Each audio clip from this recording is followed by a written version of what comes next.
The Leopard. Folklore from Central Africa. Key, the pygmy, has married a pygmy girl from another village. The girl was called Luetsi and she became Key's wife. With them lived Ntayo, Key's brother. After a year, Luetsi wished to visit her mother, as was the custom. Key agreed and gave Luetsi a big piece of meat to take to her mother. As a big hunt was imminent, Key could not go with his wife, but he promised to fetch her from her mother's house in 4 weeks' time.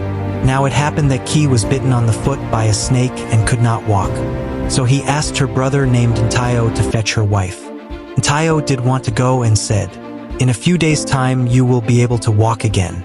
It is better for you to fetch your wife yourself." "No," said Key. "It is better not to leave Luetsi in uncertainty. She would not wait for me but would start the journey home alone. Fetch her home for me, and I'll give you my best bow." So Ntayo fetched Luetsi. They took the path through the jungle, the woman ahead, the man armed close behind her, as was proper. Suddenly a leopard appeared among the trees, and it crouched ready to spring. The woman was paralyzed with fear. Ntayo, however, threw himself on the leopard and thrust his knife into the leopard's heart.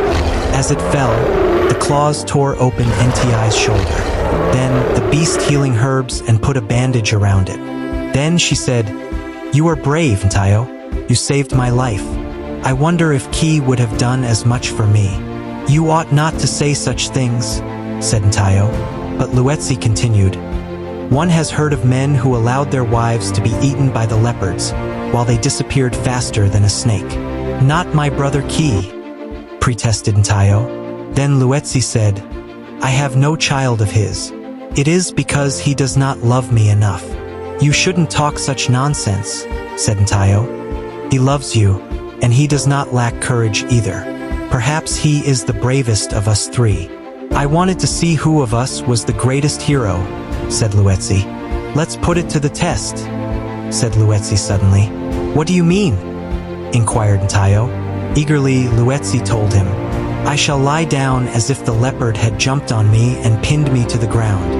You roll the leopard over on top of me so it would look like it is about to eat me up.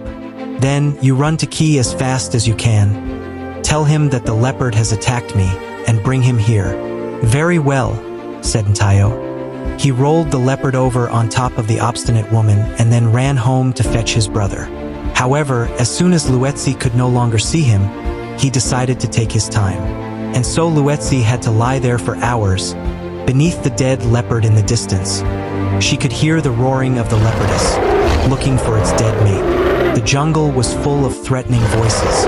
At last, she began to imagine that the leopard lying on top of her was moving, as if it had come to life again. But still, she did not budge from the spot. So keen was she to find out how her husband would behave.